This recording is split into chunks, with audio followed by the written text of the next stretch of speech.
Topic EPS question number 1 practice करना चालू कीजिए। पहला सवाल लिखिएगा। क्वेश्चन 1 कह रहा है an electric field is constantly flowing in an electric field is constantly flowing in Y direction. Constantly flowing in कौन सा direction? Y direction. Constantly flowing in Y direction. Full stop डालिए। The potential is constant at the potential is constant at the potential is constant at the potential is constant at the potential is constant at ठीक है। Options डालेंगे। पहला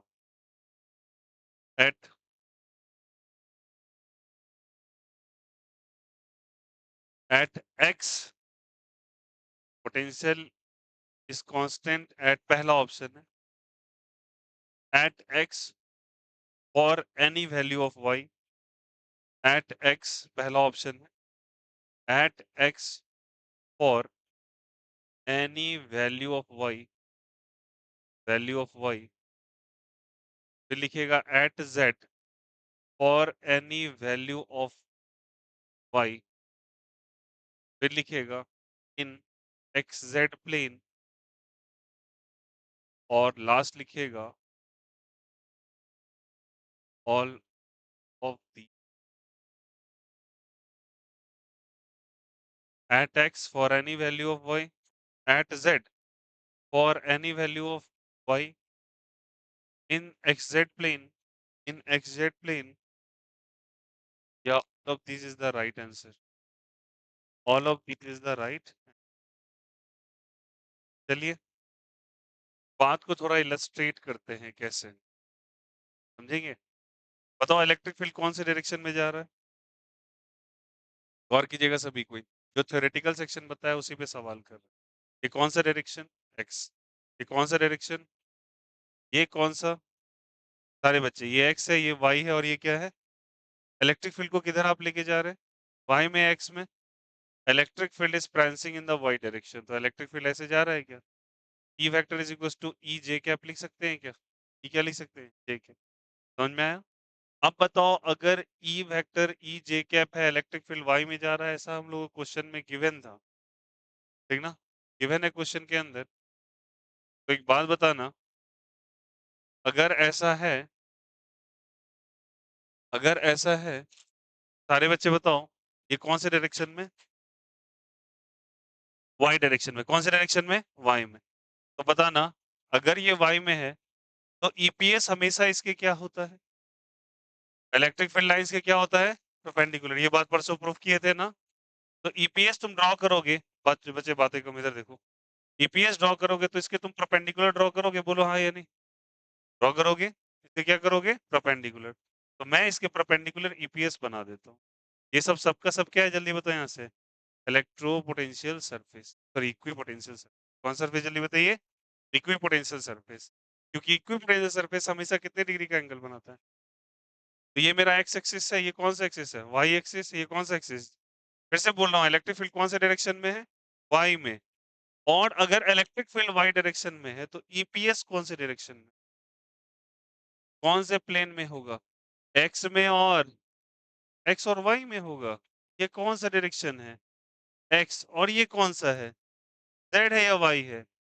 x है या और x है और क्या है जल्दी बताइए? जेड।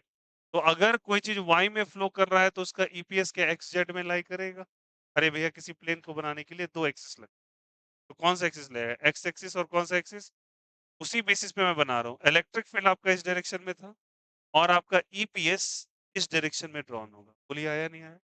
अगर ईपीएस इस डायरेक्शन में ड्रॉ होगा तो सारे बच्चे बताना ईपीएस का फुल फॉर्म ही क्या था? Equi potential surface. एक ऐसा सरफेस जिसपे हर पॉइंट पे पोटेंशियल का वैल्यू सेम या डिफरेंट? सेम या डिफरेंट? तो आप बताइए पहला स्टेटमेंट पढ़िए। इलेक्ट्रोस्टैटिक पोटेंशियल सवाल में क्या पढ़ा है? आप सवाल को पढ़ेंगे और इसको समझेंगे। क्वेश्चन क्या कह रहा है बोलो तो?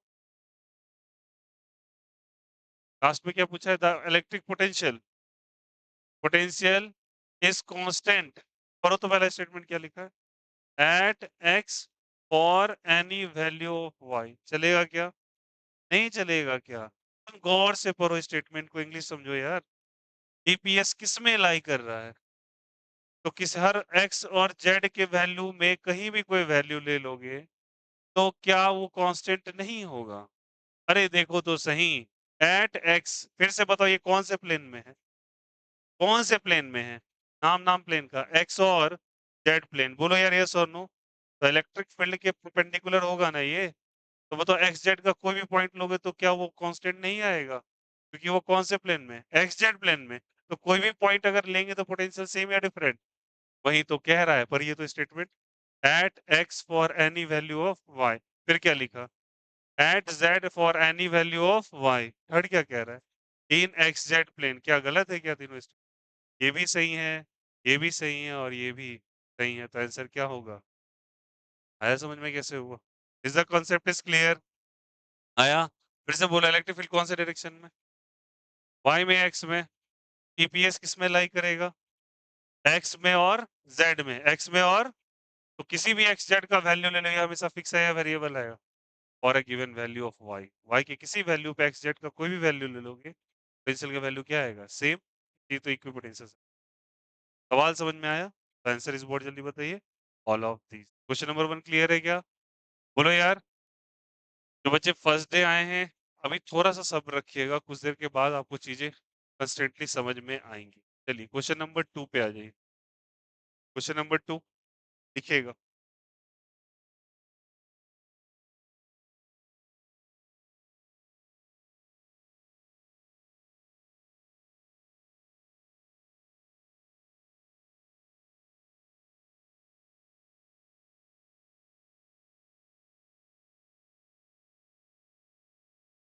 चलिए, ईपीएस के बारे में बताना, कल एक सवाल पूछा था, कौन सा स्टेटमेंट से, क्या क्वेश्चन नंबर 2 लिखिएगा। ये स्टेटमेंट ट्रू है या फॉल्स है? स्टेटमेंट कह रहा है इक्विपोटेंशियल सरफेस, लिखिए नंबर 2 है। एक स्टेटमेंट है, ट्रू और फॉल्स बता, बताइए। Equipotential surface are closer to each other, equipotential surface are closer to each other, are closer to each other, are closer to each other in the region of large electric, are closer to each other in the region of large electric, in the region of large electric field,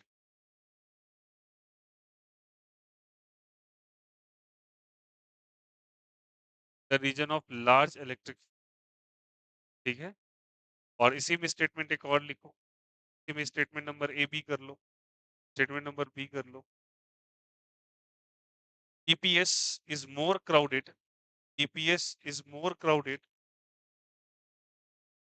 EPS is more crowded, EPS is more crowded near the sharp edge of conductor, near the sharp edge of conductor, near the sharp edge of conductor, near the sharp edge of conductor, EDG, near the sharp edge of conductor, edge of conductor, sharp edge of conductor। इन दोनों statement में से कौन सा statement true है, कौन सा पहला statement पर? फर्स्ट स्टेटमेंट क्या कह रहा है, क्या सही है? बोलो यार, सही है क्या? ये सही है। ये क्या कह रहा है, इलेक्ट्रिक फील्ड जहां पे, बोलो बोलो यार, इलेक्ट्रिक फील्ड जहां पे ज्यादा हो वहां पे क्लोजर होगा या फार अवे? ये सिखाया था, एक वैल्यू बना। सेकेंड क्या कह रहा है, शार्प एज ऑफ कंडक्टर। अब जिनको शार्प एज ऑफ कंडक्टर का ज्ञान नहीं है, थोड़ा सुन लो। शार्प एज ऑफ कंडक्टर पे चार्ज ज्यादा होता है, चार्ज क्या होता है, ज्यादा, चार्ज डेंसिटी ज्यादा होता है। अब उस बेसिस पे दिमाग लगाओ कि अगर चार्ज ज्यादा है तो इलेक्ट्रिक फील्ड भी ज्यादा होगा, तो ईपीएस नजदीक हो या दूर होगा, तो क्राउडेड होगा या लेस क्राउडेड होगा? ये बोला। सेकेंड स्टेटमेंट भी क्या है, सही है डिफरेंट है? सही है। तो पहला वाला भी ट्रू हो गया और दूसरा वाला भी ट्रू हो गया, जो थ्योरी आपने पढ़ा है उसी पे। क्या सबको समझ में आया? कोई दिक्कत यहाँ से? और अगर एक्सप्लेनेशन सेकेंड वाले का लिखना चाह रहे हो, अरे यार बोलो, शार्प एज ऑफ कंडक्टर में क्या चार्ज ज्यादा होता है या कम होता है, ज्यादा? लिख लीजिएगा शार्प एज ऑफ कंडक्टर लिखेगा, शार्प एज ऑफ कंडक्टर या एक्सप्लेनेशन पे लिख लो of conductor contains high charge density. High word जल्दी बताइए, charge density. Sharp edge of conductor contains क्या जल्दी बताइए, high charge density. Sharp edge of conductor याद रखिएगा हाई चार्ज डेंसिटी के कारण होता है। कैसा चार्ज डेंसिटी होता है, हाई चार्ज डेंसिटी। और सोचिए, सोच के बताना यहाँ से, sharp edge of conductor, sharp edge of conductor, ये मेरा कंडक्टर है, उसका एज है ये, आया। यहाँ पे चार्जेस बहुत सारे लाई कर जाते हैं एक ही साथ, ठीक ना। अगर ये ज्यादा है तो बताइए इलेक्ट्रिक फील्ड ज्यादा है या कम, ज्यादा। इलेक्ट्रिक फील्ड ज्यादा तो ईपीएस नजदीक होगा या दूर होगा, तो ईपीएस क्या नजदीक होगा क्या, और जो चीज क्लोजर होगा क्या उसको मैं दूसरे टर्म में क्या क्राउडेड नहीं कह सकता। तो क्या दोनों स्टेटमेंट सही हुआ मेरे लिए, हाँ। पहला वाला भी ट्रू और दूसरा वाला भी ट्रू। क्या सवाल ऐसे डिजाइन होके आते हैं, हाँ। क्वेश्चंस कभी भी आपको परोस के नहीं दिया जाएगा, आपको क्वेश्चन एसेशन डिजाइन में सवाल थ्योरेटिकल आता है, कभी कभी उठ, आपको ये चीज आना चाहिए समझ में। थ्योरीज हम लोगों ने ऑलरेडी, बिना टाइम वेस्ट किए क्वेश्चन नंबर 3 पे आ जाए। चलो देखिएगा क्वेश्चन नंबर 3,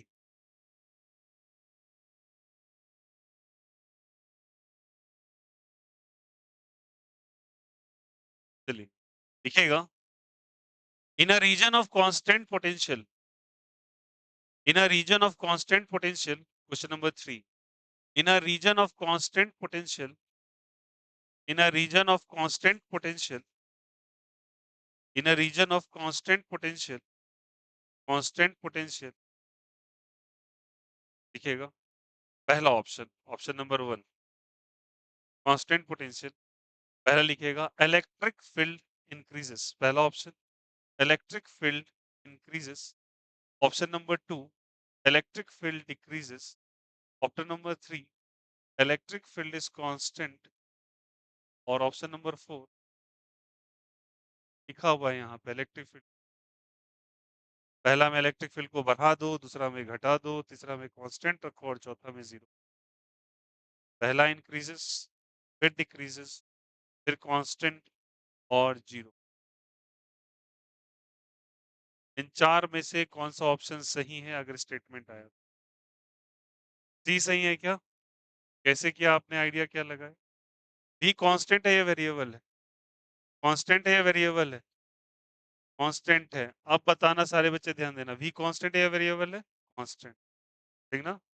वी क्या है जल्दी बताइए, कांस्टेंट। ध्यान देखो सब, क्या हम लोगों ने ई बराबर minus D V by D R पढ़ा था? अरे बोलो यार yes sir. E is equal to D V by क्या पढ़ा था, D R. Change in potential by change in distance, minus sign और प्लस साइन। माइनस साइन क्यों, क्योंकि वो डिक्रीज कर रहा है इंक्रीज कर रहा है, इलेक्ट्रिक फील्ड के डायरेक्शन में या इलेक्ट्रिक फील्ड के अपोजिट डायरेक्शन में, इलेक्ट्रिक फील्ड के डायरेक्शन में उसका वैल्यू घट रहा है या बढ़ रहा है, घट रहा है। तो वो कांस्टेंट है या वेरिएबल है, तो अगर ये कांस्टेंट है ऐसा कहा है सवाल में, तो यहाँ पे तुम कोई कांस्टेंट डेटा रखोगे। तो अगर तुम इसको कांस्टेंट माने तो मैं इसको मान लेता हूँ सी, तो माइनस टी सी बाय क्या लिखोगे, डी आर। डी को तुमने क्या मान लिया, सी। और कांस्टेंट का डिफरेंशिएशन, कांस्टेंट का डिफरेंशिएशन जीरो होता है। जिन्हें नहीं आता ध्यान रखेंगे, किसी कांस्टेंट को डिफरेंशिएट करने पे रिजल्ट क्या आता है, हमेशा जीरो। ये अगर आप लोग को 11th के टूल्स में दिक्कत है कोई बात नहीं, वो मैं संभाल लूंगा, धीरे धीरे करके आप ये डेटा उतारते चले। कांस्टेंट जहां जहां पे आएगा उसका वैल्यू क्या होगा, जीरो। तो मैं कह दिया D8 का डिफरेंशिएशन कर दो, आंसर तुम क्या बोलोगे, जीरो। 2024 का डिफरेंशिएशन कर दो, जीरो। एक नंबर है, नंबर का डिफरेंशिएशन क्या होता है, जीरो। तो ऑब्वियस ही बात है कांस्टेंट का डिफरेंशिएशन जीरो। अब बताइए कौन सा ऑप्शन सही है, ए बी सी डी, कौन सा सही है। यहाँ इलेक्ट्रिक फील्ड इंक्रीज कर रहा है, यहाँ डिक्रीज, यहाँ पे कांस्टेंट और यहाँ पे जीरो। आंसर इज व्हाट जल्दी बताइए, जीरो इज द। आया समझ में कैसे हुआ। एंड अगर एक्सप्लेनेशन लिखना है तो ये लिख लो, एक्सप्लेनेशन लिखना है ये लिख लो। These are the theoretical questions which comes जब कभी ईपीएस का सवाल आएगा। चलिए लिखिए।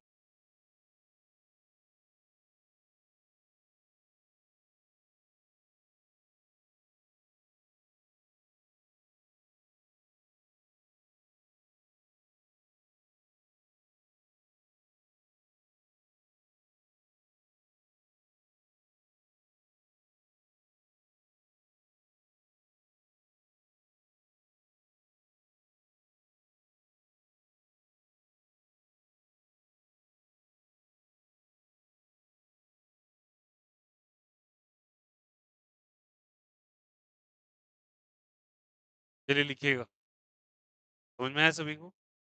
Right the question number 4। Question number 4, right it.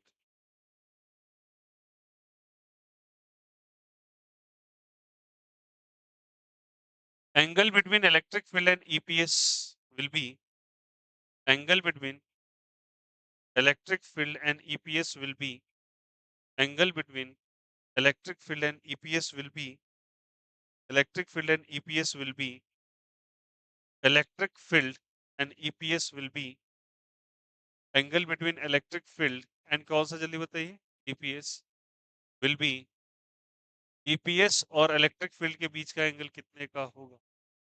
आसान। आंसर क्या हो जाएगा बताइए यहाँ से? बताने की जरूरत नहीं है, डायरेक्टली परपेंडिकुलर होता तो कितना डिग्री होगा जल्दी बताइए?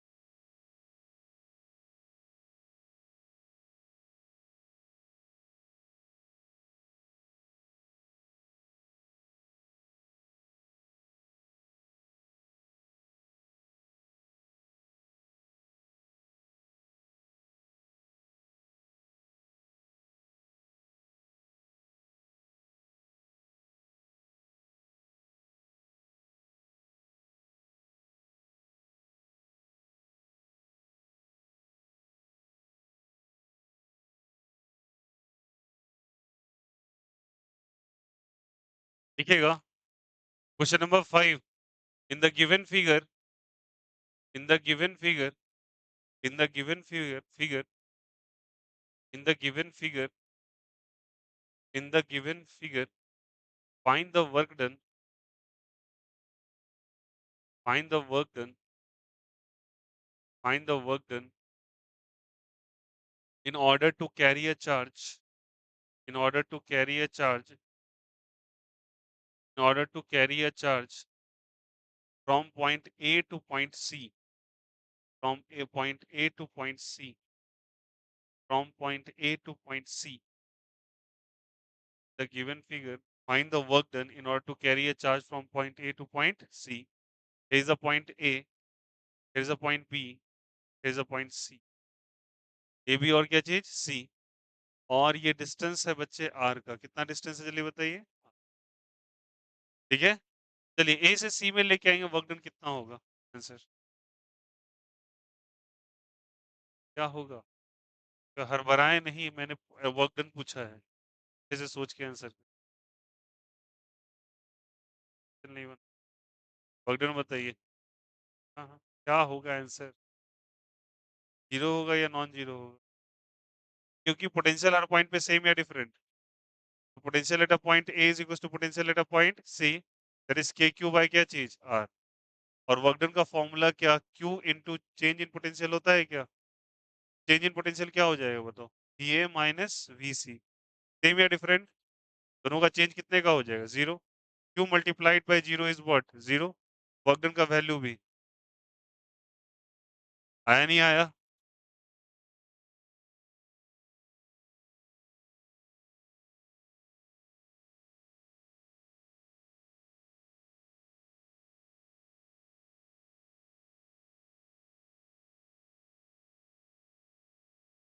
कर लिया क्या?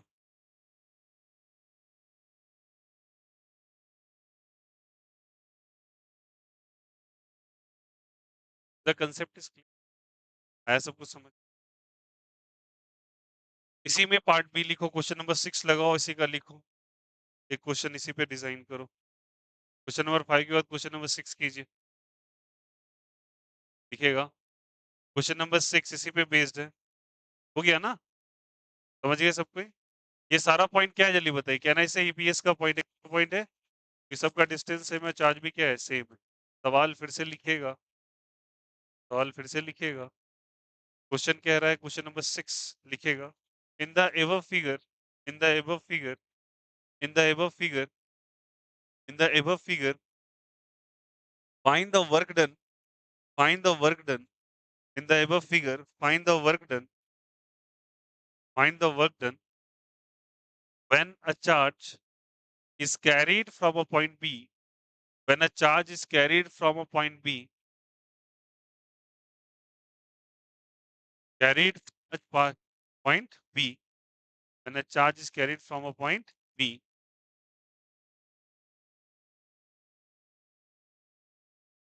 carrying from a point B, and after one round, and after one round, and after one round, it terminates to point B. After one round, it terminates to point B. Terminates. It terminates to point B. After one round, it terminates to point B.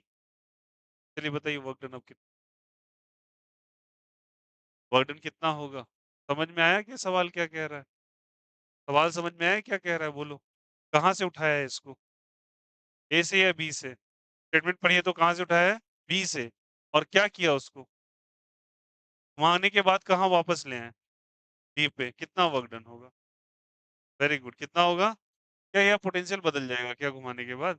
Potential क्या होगा? Same या different? तो work done is equal to Q into change in potential. और potential तो दोनों point का क्या होगा? सेम। इनिशियल भी था और फाइनल भी। चेंज इन पोटेंशियल कितना? 0। तो वर्क डन यहाँ पे कितना हो जाएगा? क्या समझ में आया? कर लीजिए। आई होप सो समझ में आ रहा हो ये सारा डेटा। किसी को कोई दिक्कत?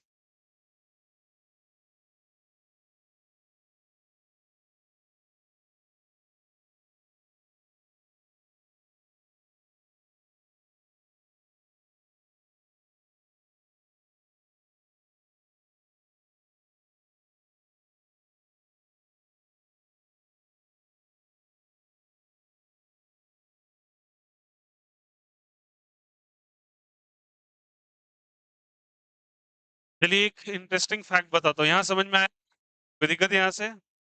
अब चलिए थोड़ा सा तुमको एक बात बताऊं। फिजिक्स में ना कहीं ना ज्योग्राफी का एंगल बहुत ज्यादा होता है। ज्योग्राफी बहुत टेक्निकल सब्जेक्ट है, इससे मैथमेटिक्स और कॉम्बिनेशन है, रटना नहीं पड़ता। और देखोगे बहुत ऐसे टर्म्स हैं, आश्चर्य लगेगा।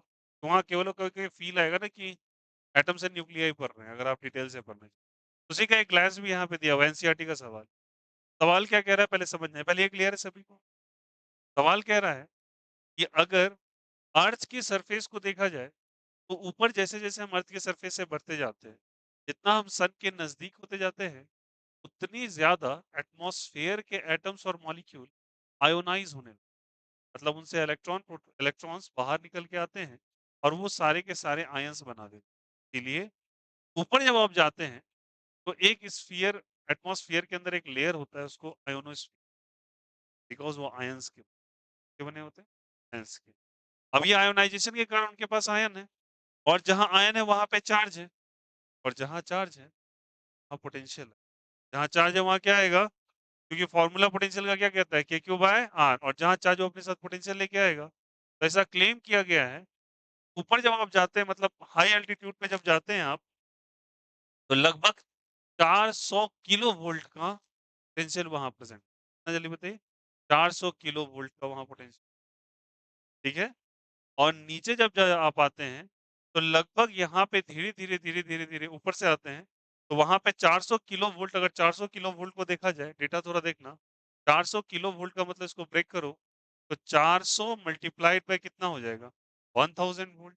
मतलब क्या हो जाएगा? 4 लाख वोल्ट का वहां पे सप्लाई पर। ठीक है। जबकि नीचे आप आ जाओगे ना, नीचे, तो नीचे पोटेंशियल लगभग अर्थ के सरफेस पे 0 हो जाता है। कितना हो जाता है? 0। हम अर्थिंग में बताओ पोटेंशियल का वैल्यू कितना मान लेते हैं? ठीक ना? तो यहाँ से यहाँ तक अगर आप आओगे तो ऑब्वियस बात है पोटेंशियल घट रहा है। तो पोटेंशियल कितना शार्पली डिक्रीज कर रहा है। 4000 वोल्ट का सप्लाई है भैया आपके अर्थ में। तो हम लोग को इलेक्ट्रिक शॉक्स क्यों? कि अगर इतने का डिफरेंसेस है तो झटका लगते रहना चाहिए ना। सरकार तो बोलती है 11000 वोल्ट सप्लाई कर रहे हैं, बच के रहो। खतरे का साइन बना देती है ना 11000 वोल्ट पे। भाई यहाँ पे 4 लाख वोल्ट है। क्यों नहीं शॉक लग रहा है? इसके पीछे रीजन क्या दिया गया? बोला गया क्या, जब अर्थ के कंटेंट में आप रहते हो, ठीक ना, अर्थ के कंटेंट पे यहाँ पे लगभग इलेक्ट्रिक फील्ड ऊपर से नीचे फॉल डाउन होता है। नीचे जाने पे इलेक्ट्रिक फील्ड घटते रहता है। यहाँ घटते घटते जब अर्थ के सरफेस पे आते हैं तो पोटेंशियल का वैल्यू 100 वोल्ट पर मीटर के approx. Volt per metre electric field. अरे भैया यूनिट देखो क्या, E is equal to D V by क्या चीज? D R. डीवी का वी का यूनिट बोलिए। वोल्ट। आर का, इसीलिए वोल्ट पर मीटर भी हो जाएगा ना। और न्यूटन अपॉन कूलम भी पढ़ा था हम लोगों ने चैप्टर नंबर 1 में। अरे बोलो यस और नो, क्या पढ़ा था न्यूटन अपॉन? तो वोल्ट पर मीटर भी अगर कोई कोई गलत बात नहीं है। बट जब कभी तुम अर्थ के सरफेस पे आते हो तो इलेक्ट्रिक फील्ड लगभग 100 वोल्ट पर मीटर का मिलता है, जबकि यहाँ पे आपको पोटेंशियल कितने का है, 4000 वोल्ट का। यहाँ इलेक्ट्रिक फील्ड भी बहुत ज्यादा होता है, जबकि घटते घटते अर्थ के सरफेस पे इतना गिर के चला। यहाँ मान के चलो, ऐसा मान लेते हैं, यहाँ भी ऐसा मान लो 4 लाख वोल्ट पर मीटर का इलेक्ट्रिक फील्ड, कौन सा एलिमेंट है, इलेक्ट्रिक फील्ड है, और यहाँ पे इलेक्ट्रिक फील्ड इतना है। तो ये डिक्रीज करते रहते ऊपर से नीचे। बट ऐसा क्या होता है कि इलेक्ट्रिक फील्ड तो है ही, तो हमें तो शॉक्स लगते रहने चाहिए, झटका लगते रहना चाहिए। रीजन इसके पीछे बताया गया क्या, जब हम अर्थ के सरफेस पे रहते हैं, किसके सरफेस पे रहते हैं, अर्थ के सरफेस पे जहां हम प्रेजेंट है, तो हमारे साथ अर्थ अर्थ तो डायरेक्ट कांटेक्ट में है मेरे, तो अर्थ हमारे साथ ईपीएस बनाता है। क्या बनाता है, ईपीएस। हमारे बॉडी के साथ अर्थ जो है वो एक इक्विपोटेंशियल सरफेस सेटअप करता है, और जहां इक्विपोटेंशियल सरफेस है वहां पे पोटेंशियल का वैल्यू सेम या डिफरेंट। तो हमारे और अर्थ के बीच में कोई पोटेंशियल डिफरेंस लाई, और पोटेंशियल डिफरेंस लाई कर करंट फ्लो करने के लिए डिफरेंस चाहिए। हम तो भैया अर्थ और हम आपस में क्या है, ईपीएस है। क्या है, ईपीएस। और ईपीएस होने के कारण हमारे से कहीं ना कहीं चार्ज फ्लो, चार्ज का फ्लो ही जब नहीं होगा तो बताओ क्या शॉक्स लगेंगे, नहीं लगेंगे। फिर से बता दे रहा हूँ, आप जब अर्थ और आपके बीच में इक्विपोटेंशियल सरफेस का मतलब जितना पोटेंशियल आपके शरीर के अंदर है उतना ही पोटेंशियल अर्थ भी लेके बैठे, और करंट के फ्लो के लिए पोटेंशियल का डिफरेंस होना जरूरी है। तो क्या हमारे शरीर और अर्थ के बीच में नहीं, जब पोटेंशियल डिफरेंस है नहीं, चार्ज फ्लो नहीं करेगा। जब चार्ज फ्लो ही नहीं करेगा तो करंट का आना पॉसिबल नहीं है। इस कारण से हमें इलेक्ट्रिक शॉक। क्या समझ में आया यहाँ पे? चलो एक डेटा लिख लो, क्वेश्चन ही बना के लिख लो, कौन सा है, 7 या 8? 7 लिखिएगा एनसीईआरटी का। ये हो गया ना, ये वाला कर लिए। चलो क्वेश्चन नंबर 7 लिख लीजिएगा। क्वेश्चन नंबर 7 लिख लीजिएगा। लिखिएगा, at high altitude in atmosphere, in high altitude, at high altitude, at high altitude, in atmosphere, in atmosphere the potential is about 400 kilovolt, huh? At high altitude in atmosphere the potential is about, the potential is about 400 kilovolt, the potential is about 400 kilovolt, the potential is about 400 kilovolt, potential is about कितना जल्दी बताइए, 400 kilo, 400 kilo volt का potential, ठीक ना। और full stop डाल के लिखिएगा 400 किलो वोल्ट, लिखा यहाँ से। अब नीचे आइएगा, as moving down towards the surface of earth, as moving down towards the surface of earth, as moving down towards the surface of earth, electric field decreases towards the surface of earth, electric field decreases, electric field decreases, electric field decreases constantly, electric field decreases constantly, electric field decreases constantly, लिखा, electric field decreases constant, सब डाल के लिखिएगा, लिखिएगा।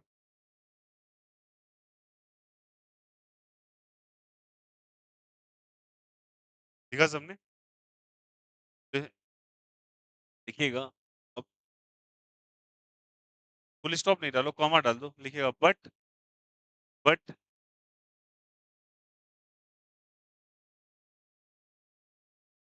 but we don't get electric shocks till we don't get electric shocks. We don't get electric shocks on Earth's surface. We don't get electric shocks on Earth's surface. We don't get electric shocks on Earth's surface. We don't get electric shocks on Earth's surface. ऐसा होता है जल्दी, क्या मैं कह सकता हूँ answer में कि हमारे शरीर और अर्थ के बीच में क्या क्रिएट हो जाता है, इक्वी पोटेंशियल। लिखेगा, आंसर लिख लेना इसका। our body and the ground, our body and the ground, our body and the ground form an EPS. Our body and the ground form an EPS. Our body and the ground form an what जल्दी बताइए? Our body and the ground form an EPS. Form an EPS. Form an EPS लिखा.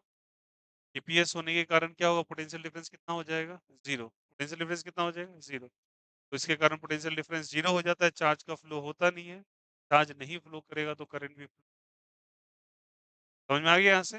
Is it okay ना? EPS क्या हो जाता है? हमारा body और क्या हो जाता है? अर्थ का सरफेस क्या चीज में चला आता है? हम लोग क्या चीज है? ईपीएस में है. तो पोटेंशियल का वैल्यू कितना हो जाएगा? Change in potential zero. अगर पोटेंशियल डिफरेंस नहीं होगा तो चार्ज का फ्लो होगा क्या? क्यू का फ्लो नहीं होगा. अगर क्यू का फ्लो नहीं आएगा तो करंट आएगा क्या? करंट क्यू के फ्लो के कारण ही आता है, तो करंट भी नहीं आता. आप चाहो तो इस तरीके से रिप्रेजेंट कर लो और इसको इलस्ट्रेट. क्या सबको क्लियर है? Is the concept of EPS is clear to everyone? आया सबको समझ में?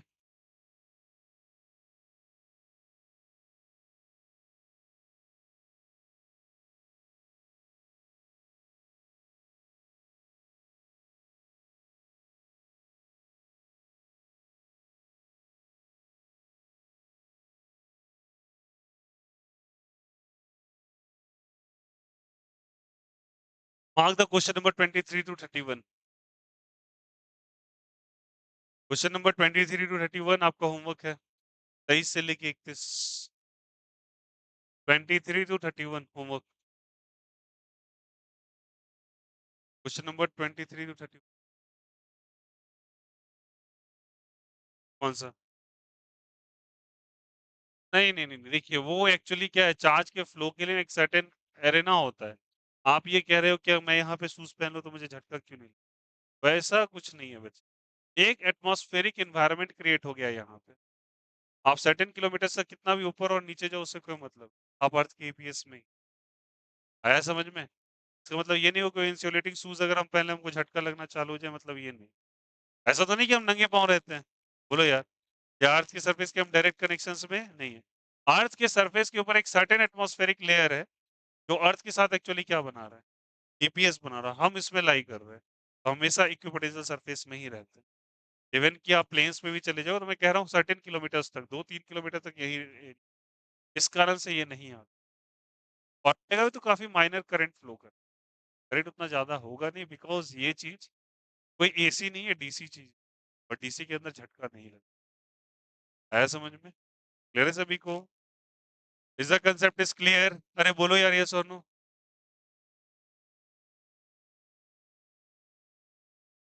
यहां तक में कोई दिक्कत किसी को? Homework number 20, sorry question number 23-31 सारे बच्चे कर लेंगे. इससे पहले दिया था क्या? और कुछ नहीं दिया था? अच्छा एक मिनट. क्वेश्चन और भी 23-31 किया ना? चलिए लिखिए एक सवाल.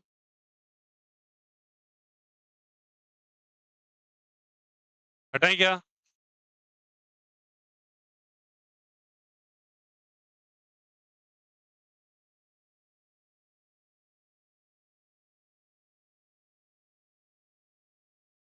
पोटेंशियल का फॉर्मूला क्या था? AQ/R. पक्का? चलिए.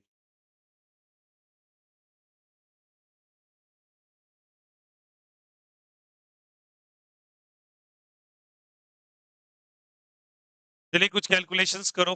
सारे बच्चे देखो इधर. बताना है यहाँ पे. यहाँ पे एक 1.8 माइक्रोकुलम का चार्ज है. यहाँ 2.8 माइक्रोकुलम का चार्ज है. यहाँ पे पोटेंशियल पता करना है. क्या पता करना है? पोटेंशियल. दोनों के बीच का डिस्टेंस 10 सेंटीमीटर का है. कितने सेंटीमीटर का है? 10. ऐसा मानो 20 का है. कितने का जल्दी बताओ? 20. तो ये 20 सेंटीमीटर का ये मिड पॉइंट है. कौन सा पॉइंट है? Mid point. अगर ये मिड पॉइंट है तो सारे बच्चे बताना यहाँ पे पोटेंशियल कितना. क्या बताना है? पोटेंशियल. सारे बच्चे बताओ पोटेंशियल कैसे निकालेंगे. क्या निकल जाएगा आंसर? ये 20 सेंटीमीटर तो कितना सेंटीमीटर? 10 सेंटीमीटर. ये भी कितना? 10. क्या डिस्टेंस पता है क्या? तो डिस्टेंस कितना हो जाएगा बोलो यहाँ से? 10 × 10⁻⁻². हो जाएगा क्या? और ये भी कितना हो जाएगा? 10 × 10 की पावर क्या हो जाएगा? -2। इसको चार्ज Q1 मान लेते हैं, इसको चार्ज क्या मान लेते हैं? ठीक ना? दोनों के द्वारा पोटेंशियल आएगा। क्या लिखेंगे? Potential due to 1 plus potential due to 2। What is the formula of potential? ये Q1 ले लें क्या? Q1 बाय क्या डिस्टेंस? R1। ना 10 × 10 टू पावर क्या हो जाएगा? -2। Similarly K Q2 by 10 × 10 to the power of -2। Q1 का वैल्यू पता है? 1.8। तो लिखो यहाँ से 9 × 10 टू पावर ऑफ 9 कर दें क्या? 1.8 माइक्रो कूलम्ब्स है। कूलम्ब में कैसे कन्वर्ट करेंगे? -6। बोलो यार यस और नो। 10 × 10 की पावर क्या हो जाएगा? -2। इसका बोलो। 9 × 10 टू द पावर ऑफ क्या हो जाएगा? 9 into Q2 2.8 × 10 to the power of -6 by 10 × 10 की पावर क्या हो जाएगा? -2। क्लियर है सभी को क्या? ये V1 प्लस क्या निकाला? V2। अब आपके हवाले सवाल। कर लोगे सॉल्व? सारे नंबर्स को एक साथ 10 वाले पावर को एक साथ सॉल्व करके ऐड कर। क्या सबको क्लियर है ये चीज? ऐसा क्वेश्चन आ जाएगा, पक्का बन जाएगा। के क्यू बाय आर पे बेस था। क्वेश्चन लिखवाया था क्या? नहीं लिखवाया था क्या? लिख लीजिएगा। The given sorry two charges लिखो लिखो बेटा लिख लो। Two charges 1.8 microcoulomb and 2.8 microcoulomb 1.8 microcoulomb and 2.8 microcoulomb two charges 1.8 microcoulomb and 2.8 microcoulomb 1.8 microcoulomb and 2.8 microcoulomb are situated at a distance 20 centimeter are situated at a distance 20 centimeter are situated at a distance 20 centimeter are situated at a distance 20 centimeter. Full stop really. Find the potential at the midpoint of two charges. Find the potential at the midpoint of two charges. Find the potential at the midpoint of two charges. At the midpoint of two charges. At the midpoint of two charges. This is the question number 7 or 8. At the midpoint of two charges. कर ले आसान. Next लिखिएगा.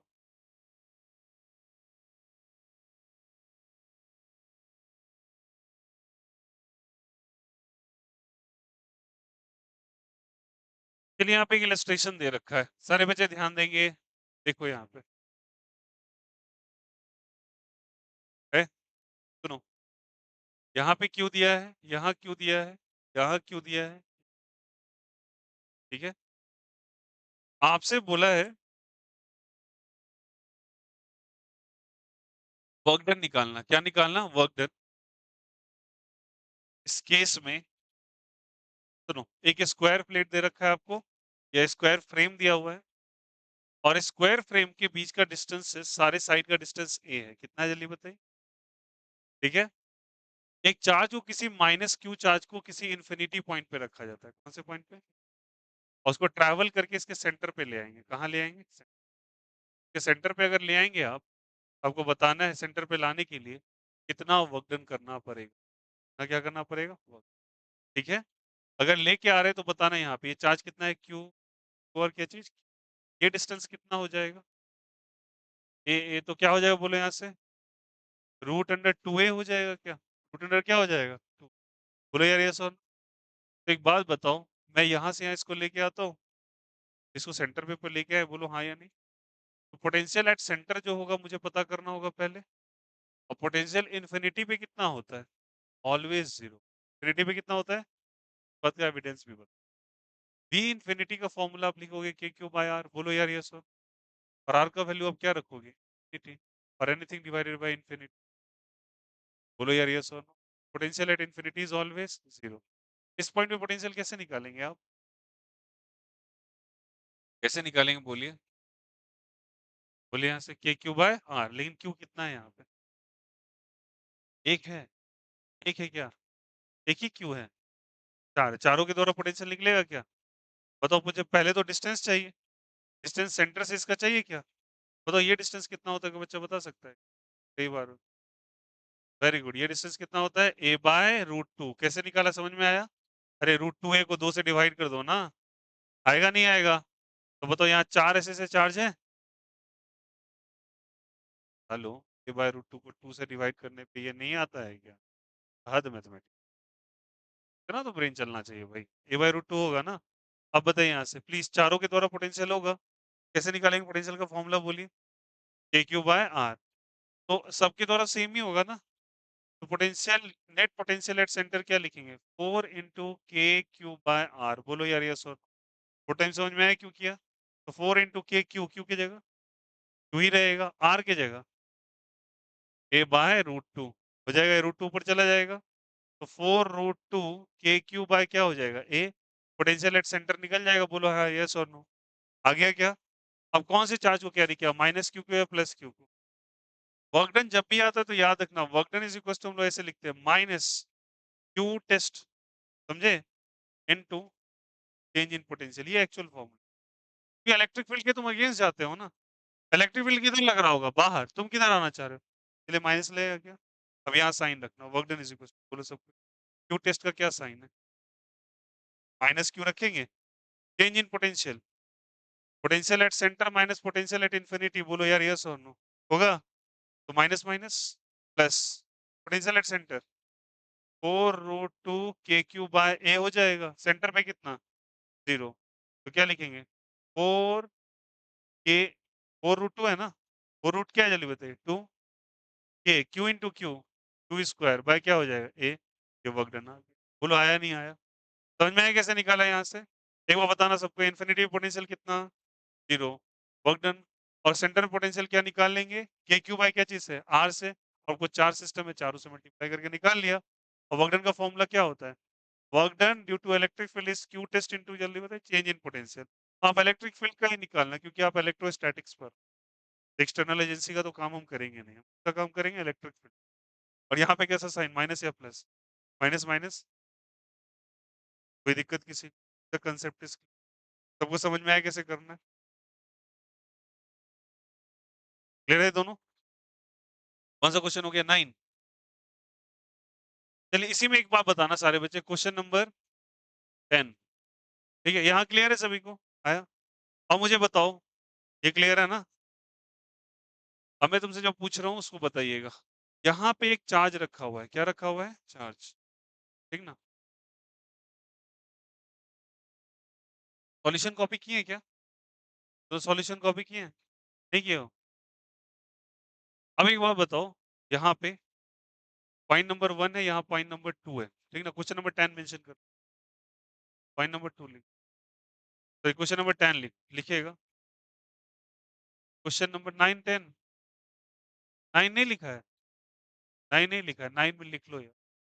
Find the work done, question number 9 लिख लो। Find the work done in order to carry a charge, find the work done in order to carry a charge, find the work done in order to carry a charge, to carry a charge, in order to carry a charge from infinity, from infinity, from infinity to the point, to the point at the center of, to the point at the center of, at the center of, at the center of the given system, at the center of the given system, at the center of the given system, at the center of the given, at the center of the given system। यह सब। अब एक बात बताओ, ये clear है सभी को? कर लोगे क्या? इन्फिनिटी से कहाँ लेके आ रहे हैं? Centre of the given. Question number 10 mention कीजिए, लिखिएगा।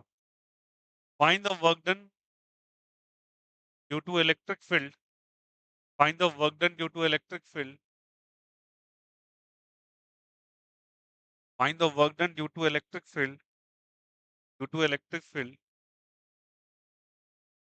Work done due to electric field in order to carry a charge, in order to carry a charge, in order to carry a charge from 1 to point 2, from point 1 to point 2, from point 1 to point 2, from point 1 to point 2, from point 1 to point 2, as shown in the figure, as shown in the figure, from point 1 to point 2, as shown in the figure, as shown in the figure. Question number mention जरूर कर ले। ये कौन सा 8 9 था, 9 था और क्या था 10। ठीक है, चलो आपको वर्क डन बताना है। क्या होगा सारे बच्चे बताओ तो। वर्क डन का फॉर्मूला इलेक्ट्रिक फील्ड का क्या बनाया अभी बोलो। लिखवाया है, लिखवाया है ना। क्या लिखा है बोला, work due to electric field that is minus Q test into change in. चलो लिखेंगे क्या। अब यहाँ पे चार्ज को लेके अगर कुछ नहीं दे रखा तो क्या प्लस मान लेंगे क्या। मैं इसको मान लेता हूँ प्लस क्यू, ठीक ना। अगर है तो आप प्लस क्यू ही ले, अगर कुछ नहीं मेंशन कर रखा है बाय डिफॉल्ट तुम्हें क्या लेना है प्लस। जब गिवन है माइनस तो minus into change in potential. क्या मैं potential at point two minus potential eight point one करूंगा बोलो हाँ या नहीं। पोटेंशियल एट पॉइंट टू और पोटेंशियल एट पॉइंट वन। आप बताओ आपके अकॉर्डिंग, सुनो एक मिनट सारे बच्चे बताना। ये प्लस इंटू, अब बताना है यहाँ पे आपके अनुसार पे या वन पे, टू पे ज्यादा या वन पे ज्यादा। दो रीजन हो सकते हैं इसके पीछे। पहला क्या, टू नजदीक है या दूर है। फॉर्मूला पोटेंशियल का क्या कहता है, के क्यू बाय आर। वी और आर का कैसा रिलेशन, जिसका रिलेशन वी और आर का इनवर्स का रिलेशन होता है बताओ। ऑब्वियस ही बात है, बताओ तुमको कौन नजदीक नजर आ रहा है चार्ज। टू नजदीक है और वन दूर है। जो नजदीक उसका पोटेंशियल ज्यादा या कम, कम। रिलेशन कम होगा। क्या कह रहा है भाई, ना कैसे कंफ्यूज हो। सोचिए थोड़ा सा, इसका डिस्टेंस कम है भाई, टू का क्या रिलेशन है। तो डिस्टेंस कम तो वी का वैल्यू ना सोचा। बोलो यार यस और नो, कौन सा ज्यादा होगा टू या वन। भाई नजदीक कौन है, अगर नजदीक हो उसका पोटेंशियल क्या होगा ज्यादा। V two is greater than V one. दूसरी बात है इलेक्ट्रिक फील्ड के डायरेक्शन में पोटेंशियल घटता है बढ़ता है। तो इलेक्ट्रिक फील्ड किस, अब बताओ पोटेंशियल कौन सा कम होगा, वन या टू। इलेक्ट्रिक फील्ड किधर जा रहा है, बाहर या अंदर। उस डायरेक्शन में इलेक्ट्रिक पोटेंशियल घटेगा ना। तो वन का कम और टू का, ऐसे भी तो हो सकता है समझ में। वन का कम और टू का। अब बताओ ये प्लस क्वांटिटी प्लस या minus, V two minus V one. बड़ा कौन है टू, और क्या है छोटा, तो बड़ा कौन होगा ये पूरा टर्म क्या होगा प्लस या माइनस। ये प्लस हो जाएगा ना और ये क्या हो जाएगा माइनस। तो work done due to electric field क्या होगा बोलो यहाँ से, minus Q into change in potential V two minus क्या चेंज वी वन। और ये पॉजिटिव है निगेटिव है, पॉजिटिव। और ये क्या है minus, plus into minus minus. तो work done due to electric field negative या पॉजिटिव। तो आपसे निगेटिव पॉजिटिव भी करवा सकता है, तो यहाँ पे क्या बोलोगे निगेटिव। क्या बोलोगे, अगर चार्ज माइनस रहता तो क्या आता बोलो, प्लस आता। समझ में आया कैसे कर रहे हैं। अरे बोलो हाँ या नहीं। तो ये फॉर्मूला आपको आ जाएगा, वर्क डन क्या आ जाएगा निगेटिव या निगेटिव आ जाए, ठीक है। अब सारे बच्चे बताने यहाँ पे पोटेंशियल कहाँ का ज्यादा, टू का या वन का। टू का ज्यादा और वन का कम, क्लियर है यहाँ से। माइनस चार्ज लेते तो ये साइन क्या हो जाता है निगेटिव से पॉजिटिव या निगेटिव। यहाँ तक क्लियर है यहाँ से। अच्छा बताना काइनेटिक एनर्जी में क्या चेंज होगा, नॉर्मल सा सवाल है। वन से अगर टू पे हम आते हैं काइनेटिक एनर्जी घटेगा बढ़ेगा सेम रहेगा। सोच के, सोच के, आंसर नहीं। Kinetic energy decreases increases remain same.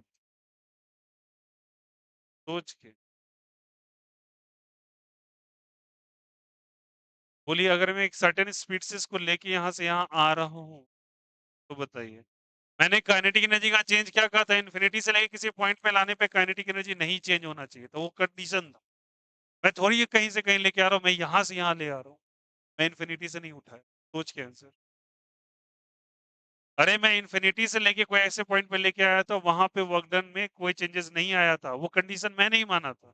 यहाँ पे क्या होगा, सोचो सही क्या होगा। चार्ज कैसा नेचर का, प्लस या माइनस। जब वन से टू पे लेके आओगे तो क्या होगा बताइए, रिपल्सन या अट्रैक्शन, ज्यादा या कम। अगर रिपल्सन ज्यादा लगेगा तो तुम इधर लाना चाह रहे हो इसको, स्पीड घटेगा या बढ़ेगा। तो अपोजिशन मिल रहा है ना। तो स्पीड काइनेटिक एनर्जी तो भी पे डिपेंड करता है। तो जितना अपोजिशन मिलेगा तो फ्रिक्शन इसके लिए ज्यादा हो जाएगा। फ्रिक्शन बोले तो ये इसको अपोजिशन दे रहा है। बताओ जितना फ्रिक्शन ज्यादा उतना स्पीड कम, तो काइनेटिक एनर्जी घटेगा या बढ़ेगा, डिक्रीजेस। ठीक ना। समझ में आई बातें कैसे है। अरे यार तुम चल रहे हो सड़क पे, कौन से सड़क पे तुम तेज दौड़ सकते हो, जहाँ पे स्मूथ रोड है, यहाँ पे जिटी, जहाँ पे कंकर बालू ज्यादा है, तो इसके लिए तो फ्रिक्शन बढ़ जाएगा ना यहाँ पे आने पे, इसका स्पीड घटेगा नहीं, स्पीड घटेगा तो काइनेटिक एनर्जी भी देगा, लिखा यहाँ से। तो इनमें ले लो क्वेश्चन नंबर 11 बना के, in the above question, in the above question, in the above question, kinetic energy will decrease or increase. In the above question, kinetic energy will decrease or increase. Kinetic energy will decrease or increase. In the above question, kinetic energy will decrease or increase. Will decrease or increase. Decrease or increase. If the charge is taken from point 1 to point, kinetic energy will decrease or increase. The charge is taken from point 1 to point 2.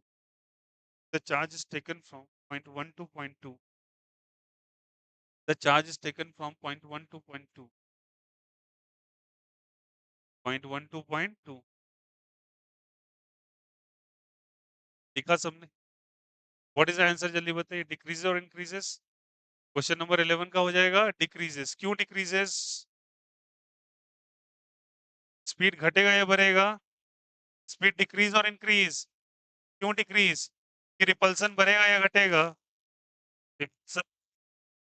अगर charge minus होता तो attraction ज्यादा होता, attraction ज्यादा होता तो speed बढ़ जाता, तो काइनेटिक एनर्जी भी बढ़ जाता। तुम माइनस के लिए भी इस तरह डेटा लिख लेना, ठीक ना? मैंने कौन सा चार्ज लिया, प्लस या माइनस? प्लस। मैंने प्लस क्यों लिया है, तुम चाहो तो यहाँ माइनस क्यू भी लेके डेटा बना ले, ठीक है? ठीक ना? बगल में लिख लो, जहां पे लिखे हो कहीं पे एक लिख लो, repeat the same question with minus Q charge. यहीं पे कहीं लिख लो, repeat the same question with minus Q charge. Repeat the same question with minus Q charge. अपने माइनस क्यू से भी कर लेना, ठीक ना? Repeat the same question with minus Q charge. Same question मतलब कौन कौन से बारे में बात कर रहा हूँ? 10 और 11 के बारे में। लिख लो ब्रैकेट में 10 और 11, अपने से करेंगे आप। Repeat the same question with minus Q charge, और ब्रैकेट में लिख लो question 10 and question 11। Question 10 and question 10 and question 11। किसी को कोई दिक्कत समझ में आया यहाँ से? 10 और 11 को कर लेना तो आपके पास 14 क्वेश्चन हो जाए। क्या क्लियर है यहाँ से? कर लोगे क्या? सो कॉपी कर लेंगे घर पे, कॉपी कर लेंगे। चलिए क्वेश्चन नंबर लिखिए। सुनो यहाँ से, 10 11 हो गया, 11 हो गया ना, 12 और 13 हो जाएंगे। क्वेश्चन नंबर 14 लिखो। एकदम डेटा तुम्हारे पास एकदम कट एंड क्लियर होना चाहिए, बहुत इंपॉर्टेंट है। अरेंजमेंट अगर नहीं है आपके कॉपी का तो बहुत दिक्कत होगा फिर आपको। क्वेश्चन नंबर 14 लिखिए। समझ में आया ना 12 13 क्या करना है? 12 13 में कौन सा लेना है? माइनस क्यू वाला 12 13 में आएगा, ठीक है? खुद से कर लीजिएगा। क्वेश्चन लिखना है, क्वेश्चन लिख लीजिएगा, रिपीट कर लीजिएगा। लिख लिया क्वेश्चन नंबर 14? क्वेश्चन नंबर 14 लिखिए। क्वेश्चन नंबर 14 ये कॉपी कर लेना, प्रैक्टिस करने के लिए घर पे दूंगा ये, ठीक ना? और सुनो, एक बार कई बार बताता हूँ, आप जब सवाल करने बैठेंगे, ठीक ना, इट्स अ काइंड रिक्वेस्ट, आधा घंटा भैया कॉपी के पीछे जरूर लगाए आप घर पे जाके, फिर आप सवाल लेके बैठे, देखो टाइम नहीं लगेगा। फिर अपने मन से 30 बार खान करने बैठोगे तो फिर मुझे मत बोलना आके, क्योंकि मैं कई बार देखता हूँ सवाल कॉपी का ही पूछते हैं आके, क्यों पता है वो कॉपी पर ही नहीं रहे, ठीक ना? प्लीज कॉपी को जरूर देके फिर क्वेश्चन करने बैठे, तो वो दर्द दर्द हो जाएगा आपका। फिर देखा क्वेश्चन नंबर 14 पे लिखिएगा, लिखिएगा। Find the potential at the centre of a cube. Find the potential, Ketan हो गया था photo? Find the potential at the centre of a cube. Find the potential at the centre of a cube, eight the centre of a cube, eight the centre of a cube, eight the centre of a cube containing containing containing charge plus q, charge plus q, containing charge plus q, containing charge plus q at each corner of, at each corner of, at each corner of, at each corner of, each corner of cube, each corner of, ठीक ना? अब cube cube, CUBE cube, ठीक ना? Cube लिखा और लिख लीजिएगा cube का एज लेंथ ले रखा है, edge length is equals to A, edge length equals to A. हाँ क्या क्यू डायरेक्शन, नहीं समझ पा रहा हूँ मैं। क्यूब बोल रहा हूँ, क्यूब CUB, क्यूब का एज लेंथ ए है, edge length is equals to A, edge length equals to A. कौन सा क्वेश्चन हो जाएगा 13 ना, एज लेंथ इक्वल्स टू क्या हो जाएगा ए, ध्यान देंगे सभी को।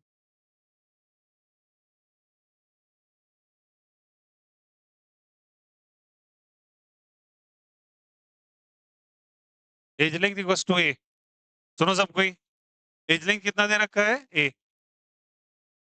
एज लेंथ ए दिया हुआ है, सारा साइड्स आपको ए लेंथ का दिया हुआ है, ठीक ना, ए लेंथ का सारा साइड दिया हुआ है और आपको इसका सेंटर पे पोटेंशियल बताना है। सेंटर पे क्या बताना है, पोटेंशियल। अगर हर एक कॉर्नर पे मैं क्यू चार्ज रख दूं, कितना चार्ज रख दूं, क्यू, हर एक कॉर्नर पे क्यू चार्ज रखा हुआ है, क्यू चार्ज रखा हुआ है, क्यू चार्ज रखा है, क्यू चार्ज रखा है, क्यू रखा है, तो आपको सेंटर पे क्या बताना है, पोटेंशियल। तो मतलब इस सवाल में ऐसा कोई खास डिफरेंशिएटर तो नहीं है, ये क्यू बाय आर ही लगेगा, अरे बोलो हाँ या नहीं। अगर आर पता हो जाए तो आर कैसे पता करें, सेंटर से कॉर्नर का कितना डिस्टेंस। एक बार डेटा डिस्कस किया है मेरे क्लास में, अच्छे से पता है इलेक्ट्रोस्टैटिक्स में भी। जब कभी देखो, जब आपको क्यूब आ जाए ना तो इसका सीधा होता है, ये क्यूब है, इसका याद रखना, डिस्टेंस जब निकालने कहेगा आपको तो बताओ ये जो एच से कॉर्नर का, तो इसका जो बॉडी डायगोनल होता है ना, बॉडी डायगोनल समझे मतलब, ये कॉर्नर पकड़ोगे डॉट डॉट डॉट करके अगले कॉर्नर तक चले जाओगे, आया। ये जो होता है बच्चे, इसका लिखते हैं रूट अंडर ए स्क्वायर प्लस ए स्क्वायर प्लस ए स्क्वायर, इसको रूट अंडर 3a स्क्वायर कहते हैं, ए रूट 3 आता है, कितना आता है बोलो, आया। अब बताओ ए रूट 3 तो पूरा आया ना, हमें सेंटर से कॉर्नर का डिस्टेंस कितना हो जाएगा बोलो, बाई 2 कर देंगे क्या, तो कितना डिस्टेंस हो जाएगा, आर का वैल्यू क्या मैं लिख दूंगा बोलो, ए रूट 3 बाय क्या हो जाएगा 2, अरे बोलो हाँ या नहीं, आ गया, आर आ गया, तो बताओ क्या निकालना है, पोटेंशियल। पोटेंशियल का क्या फॉर्मूला होता है बोलो, ए क्यू बाय आर इंटू 8 कर दे क्या, 8 चार्जेस है, अरे बोलो हाँ या नहीं, तो 8 इंटू के की जगह के, क्यू की जगह क्यू, आर की जगह ए रूट 3 बाय क्या हो जाएगा 2, 2 किधर चला गया ऊपर, तो 16 ए क्यू बाय क्या हो जाएगा ए रूट 3, ये किसका वैल्यू आ जाएगा, बी का, सिंपल, बोलो यार ये सर, क्लियर है सभी को। ऐसे क्वेश्चंस आ जाएंगे, हो जाएगा क्या, अगर आपको एक हेक्सागन दे दिया, कौन सा गन दे दिया, हेक्सागन, हेक्सागन का सेंटर से डिस्टेंस निकल जाएगा क्या, एक बार डिस्कस किया है, सेंटर से डिस्टेंस क्या होता है हेक्सागन का, अगर ये साइड ए है तो ये डिस्टेंस कोई बता सकता है मुझे, मैथ से सिंपल बोलो। अगर आपको ये पूछेगा, सुनो मैं बता देता हूँ, ये एंगल है, 6 साइड है भैया, हर एक का एंगल कितने का हो जाएगा बोलो, यहाँ से 60 हो जाएगा, 60 का आधा कितना डिग्री हो जाएगा, 30 डिग्री। ये ए है तो आधा कितना हो जाएगा, a/2 हो जाएगा क्या, साइन 30 इज परपेंडिकुलर बटा हाइपोटेन्यूज, हो जाएगा, तो sine 30 is equal to a/2 by R, R ही निकालना है ना, आर इज इक्वल टू क्या हो जाएगा a/2 अपॉन साइन 30 हो जाएगा, और साइन 30 का वैल्यू कितना होता है 1/2, 2 से 2, एक्चुअली आर का वैल्यू ए के बराबर ही होता है, के बराबर होता है, ए के बराबर, ये डिस्कस हो चुका है पहले भी एक बार, इन केस आएगा तो कर लेंगे। क्वेश्चन नंबर 13 कर लीजिएगा, now again mark the question number 16 to 22, 16 से लेके 22 होमवर्क, 16 से 22 और कहां से कहां बोला था 23 से 31, ऑप्शन हो गया 16 से लेके 31,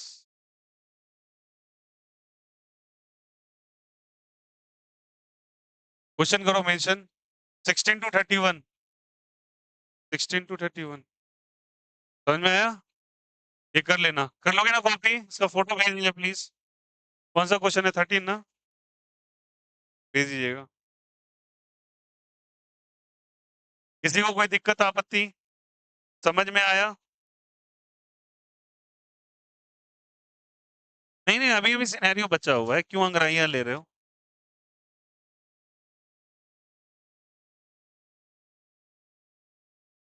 तुम्हें खुश करने का मुझे कोई शौक नहीं है, तुम्हें ऐसा लगेगा तुम्हें अच्छा लग रहा है, तुम्हारे आगे एक नई प्रॉब्लम है, फिर रखूंगा। और इसी सिलसिले में तुम्हारा सिलेक्शन हो सकता है, भैया ध्यान रखना। अगर तुम गलत फहमियां पाल रहे हो ना अच्छे नोट्स बनाने का केवल और केवल पैम्परिंग लग रहा है ना, लास्ट आवर में जो क्वेश्चन करेगा और जो सालों भर सवाल से डील नहीं करेगा, तो लिख के ले लो मेरे से, मैं तुमको कह सकता हूँ, वो पूरे सब्जेक्ट को खराब करके जाएगा अपने।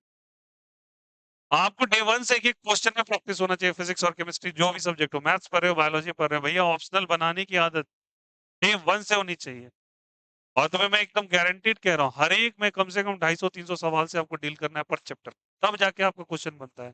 फिजिक्स और केमिस्ट्री सबके लिए बोल रहा हूँ, बायो में इवन आपको ऑप्शनल बनाने की आदत होनी चाहिए। कितने कंटेंट आप याद रख लेंगे और कितना आपको क्वेश्चन बनाने का, आप तो पैराग्राफ पे पैराग्राफ, बाय लाइन आप पढ़ते रहते हो, आपको क्या पता ऑनलाइन से कितने क्वेश्चन बन रहे हैं। क्वेश्चन तो ऐसे डिजाइन होके आ जाएगा, आपको क्या लगता है के क्यू वाई डायरेक्ट पूछ लेगा आपसे? नहीं पूछेगा। आप आर ही नहीं निकाल पाएंगे एग्जामिनेशन के मिनट में, मुझे पता है। आप आर नहीं पता होगा, आप साइन बोलेंगे। अब यहाँ पे इसमें माइनस प्लस क्या करे, तुक्केबाजी करोगे। डायरेक्ट मैंने बोला कि आपको ऐसे ऑप्टेन करना है और ये सब क्वेश्चन प्रैक्टिस करके जाना है।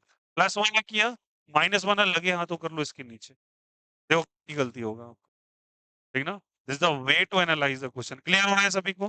तो 16 to 21 इसके नीचे बन जाना चाहिए पूरा, ठीक है, जहाँ पे और ईपीएस पे बेस्ड है। अब चलियो बड़ा वाला अच्छा वाला सवाल करते हैं, लिखिएगा। ये तो हो गया level 1।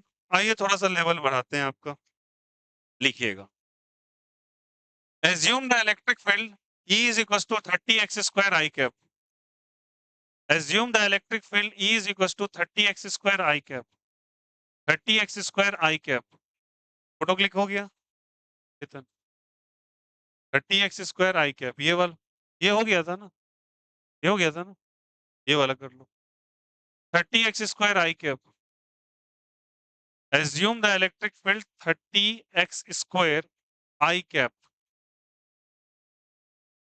30x square I cap लिखा, फुल स्टॉप डालिएगा।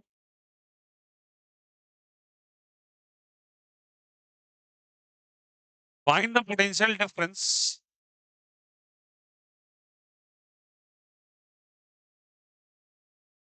Find the potential difference at x equals to 2 meter. At x equals to 2 meter. Find the potential difference at x equals to 2 meter. Find the potential difference at x equals to 2 meter. X equals to क्या चीज? 2 meter. ले रहे सभी को? अरे बोलो, x equals to कितना metre? चले करे क्या? चलिए हो गया, समझ में आ गया यहाँ पे। अब ये समझना थोड़ा सा, कितने मीटर पे आपसे पूछा, जल्दी बताइए। 2 मीटर पे। इलेक्ट्रिक फील्ड क्या दे रखा है? 30x square.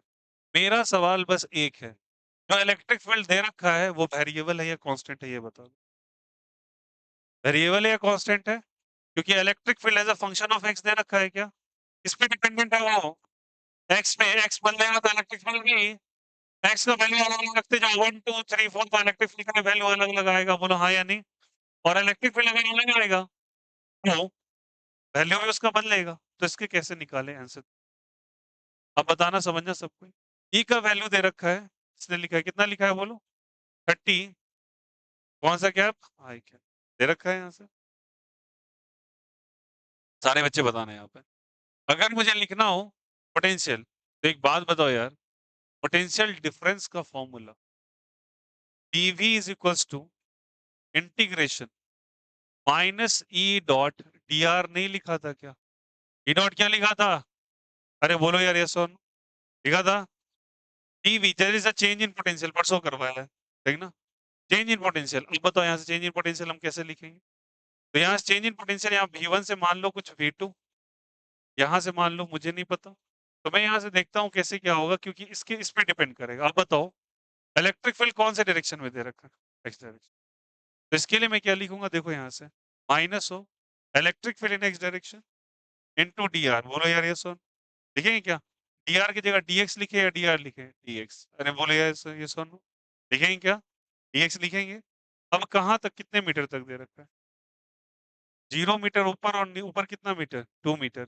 इनिशियल कुछ नहीं दे रखा तो 0 मान, फाइनल कुछ नहीं रखा तो वी मानो। ये बाय डिफॉल्ट हमको कंसीडर करना पड़ता है कि हमको जो पता करना है उसका वैल्यू कितना मान लेंगे, वी, और जहां शुरू करेंगे वहां से 0।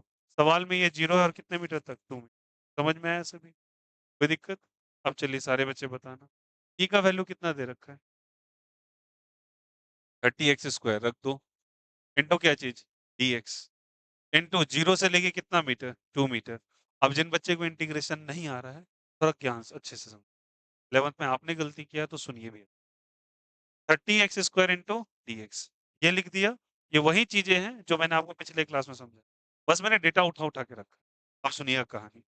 t के साथ क्या लगा हुआ है? जो t के साथ लगा होता है ना, पूरे इंटीग्रेशन का बता रहा हूँ। उसी को इंटीग्रेशन साइन के अंदर रहने का हक है। मतलब d के साथ क्या लगा हुआ है? x। यहाँ पे 2 टर्म है, एक 30 लिखा हुआ है, एक x स्क्वायर रखा हुआ है। तो जो d के साथ रहेगा वही फैमिली रहता है और फैमिली को ही अंदर रखते हैं। तो 30 के साथ तो कोई x नहीं लगा ना। 30 को आप क्या कर दोगे? बाहर। इसे हम कांस्टेंट कहते हैं। क्या कहते हैं? कांस्टेंट। और x स्क्वायर मेरा अंदर रह जाएगा इनटू dx। अच्छे से सुनिए। ठीक है? लोअर लिमिट कितने का? 0। अपर लिमिट कितने का? 2। dv का इंटीग्रेशन जिन्हें नहीं आ रहा सुन लो। dv का इंटीग्रेशन जो होता है, वो होता है बच्चे, मैं इसको ट्रेकर कर लूँ स्टेटमेंट को, बाद में मैं आपको खोलूँगा ये। 0 से v, ठीक है? अब सुनिएगा, यहाँ मैं लिख देता हूँ dv। 0 से क्या हो जाएगा? v। अब जो बताने जा रहा हूँ राइट साइड देखिएगा, ये लिखा है। अब मुझे इंटीग्रेट करना है, मुझे इंटीग्रेशन नहीं, बस में नहीं पढ़ा। सुनिएगा अच्छे से। हो dv लिखा है ना? कहीं भी ऐसा मिल जाए, कहीं dx लिखा मिल जाए, कुछ भी लिखा मिल जाए, तो इसका इंटीग्रेशन तुम बोलोगे x होता है। क्या होता है? x। काहे, क्यों, अभी कुछ नहीं। रीज़न्स अभी मत जानिए, पहले आप समझिए क्या होता है। उस तरीके से मैं dv लिखा तो उसका क्या हो जाएगा? v। क्या हो जाएगा? v। अब कहानी सुनिए। नीचे क्या लिखा हुआ है? 0। ऊपर क्या लिखा है? v।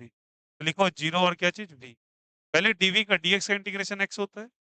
ये 0 और क्या चीज़? v। कुछ नहीं करना है, तुमको एक ब्रैकेट डालना है। क्या डालना है? ब्रैकेट। नीचे लिखोगे 0 और ऊपर क्या लिखोगे? v। लिख दिया? नीचे 0 और ऊपर क्या चीज़? v। अब सुनिएगा, इस v के जगह एक बार v रखोगे। v की जगह क्या रखोगे? v। रख दिया क्या? और एक बार v की जगह क्या रखोगे? 0। तो v माइनस 0, ऊपर वाले में से नीचे वाले को माइनस करो। तो कितना आ जाएगा बताइए?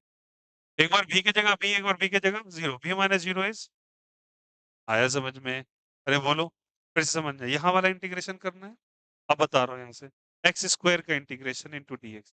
देखो बच्चे, बहुत को आता है, मुझे पता है। मैं उनको बता रहा हूँ जिनको नहीं आता clearly sharply. X square dx है। जितना पावर होता है उसमें 1 ऐड। कितना ऐड करो? 2 प्लस 1 3। तो इसमें 1 ऐड करना है। देखो यहाँ से 1 ऐड करना है तो 3 लिखोगे, और जितना ऊपर लिखोगे उतने से डिवाइड कर दो। जितना ऊपर लिखोगे उतने से। अब फिर से तुमको ब्रैकेट देना पड़ेगा, ठीक ना? नीचे 0 लिखा, ऊपर 2 लिखा है क्या? तो यहाँ तुम्हें ब्रैकेट देना पड़ेगा। क्या देना पड़ेगा? ब्रैकेट। नीचे क्या लिखोगे? 0। ऊपर क्या लिखोगे? 2। आया समझ में? नीचे 0 और ऊपर क्या चीज़? 2।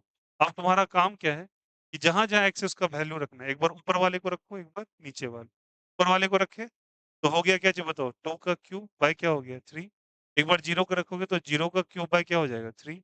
2 का क्यूब बाय 3। 8 बाय 3। 0 का क्यूब 0 बाय 3। कितना हो जाएगा? 8 बाय 3। आया आप समझ में क्या? किसी को कोई दिक्कत? आया समझ में? कुछ-कुछ बातें जान जाइएगा। डी के साथ क्या लगा हुआ है? एक्स। इसका फ़ॉर्मूला हम लोग क्या जानेंगे? जब कभी डीएक्स का वैल्यू आए तो तुम डायरेक्ट एक्स लिखो। जब तुम्हें कुछ ऐसा लिखने को मिल जाए, एक्स पे power N into DX. N मतलब कोई नंबर है। तो नंबर में तुमको 1 जोड़ना पड़ेगा। कितना जोड़ना पड़ेगा? 1। तो एन प्लस 1 कर दोगे। जितना ऊपर करोगे उतना ही नीचे कर दोगे, दैट्स इट। यहाँ तक क्लियर है यहाँ पे? मोटे तौर पे समझ में आया कैसे हो रहा है? अब बताओ यहाँ से डीवी का इंटीग्रेशन बोलो। अब तो बोल दो यार। डी लिख देंगे क्या? 30 इंटू एक्स स्क्वायर डीएक्स का क्या आ गया डायरेक्ट? 8/3 आया क्या? तो ये 3 से कितने बार में? 10। 8 10 से क्या जाएगा? 80 volt. 80 volt is the right. अरे बोलो यार, यस और नो। विदाउट किसी को। Is the concept is clear? Clear है? तो ये बच्चे बेसिक इंप्रेशन आ रहा है। अगर जिन बच्चे को नहीं आता है, मैं उनके लिए प्लीज़ राइट साइड लिख दूँगा, और मैथमेटिकल टूल्स पूरे फिज़िक्स में ही आएगा। तो धीरे-धीरे आप पाइल अप करते चलो, आंसर आ जाए। जैसे देखो, मैंने एक डिफरेंशिएशन का भी रिजल्ट लिखा था आज। Differentiation of a constant is always, constant का डिफरेंशिएशन 0। आया समझ में? और दूसरे तरीके से ऐसे भी समझ सकते हो, किसी चीज़ का वैल्यू अगर 0 है तो वो खुद में क्या है? कांस्टेंट है। खुद में क्या है? इसी का इस्तेमाल किया था कुछ क्वेश्चन पहले अभी, यार इलेक्ट्रिक फील्ड का वैल्यू जो 0 आया था। आया था ना? क्लियर है सभी को क्या? ऐसे क्वेश्चंस आ जाएँगे, पक्का कर ले जाओगे क्या? विदाउट, ये कौन-सा क्वेश्चन हो गया? 14 या 15? 13 है? 15 है क्या? कौन-सा 14? ये 14 है? अच्छा 12-13 हो गया। 14 और क्या चाहिए? 15। क्लियर है सभी को? चलिए फोटोज़ भेज दीजिए। I hope so.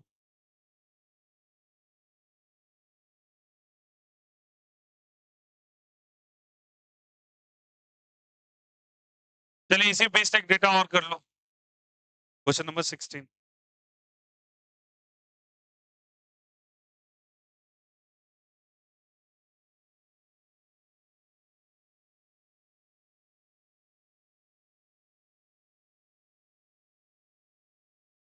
हटाएँ क्या? चलो हो गया। ग्रुप में सारे बच्चे एडेड है क्या? नहीं, वो जो नए आए तो उनका तो आज ही ऐड होगा।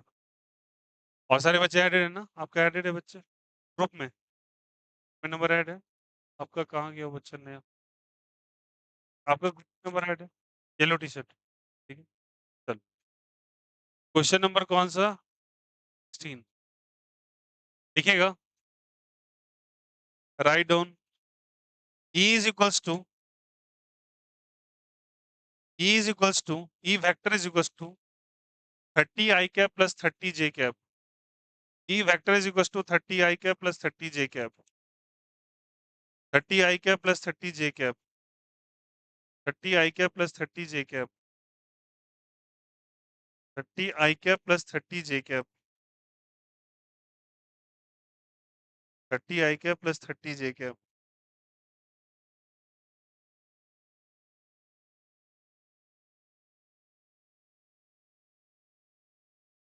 लिखा सबने?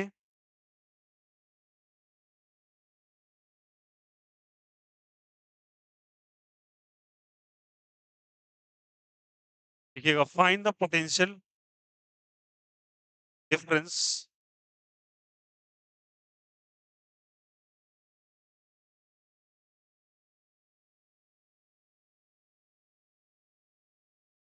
find the potential difference for a point for a point for a point x equals to 2 meter comma y is equals to 2 meter. For a point x equals to 2 meter comma y is equals to 2 meter